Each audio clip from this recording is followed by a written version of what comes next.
Grandpa, how did you meet Grandma? Back in my day, there was this thing called prohibition.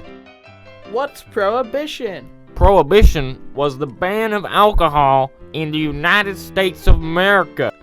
There were these people called bootleggers that sold alcohol illegally.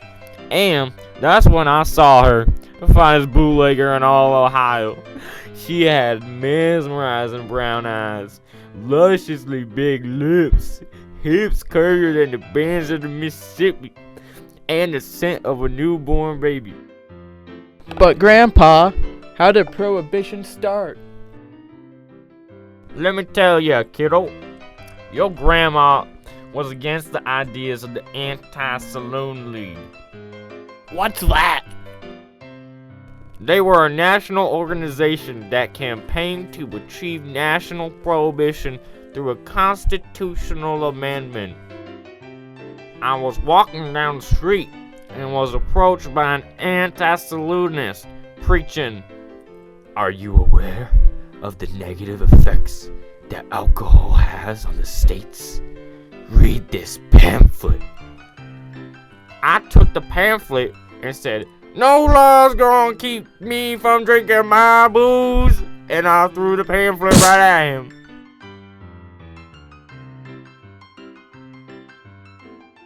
But Grandpa, why don't you listen to the law?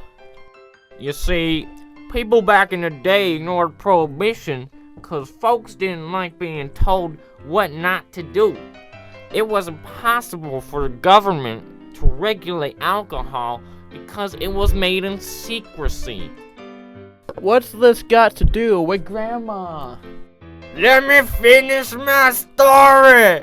After throwing the pamphlet at the man, I continued walking down the street to go buy me some liquor. Grandma was just around the corner, and it was her selling time.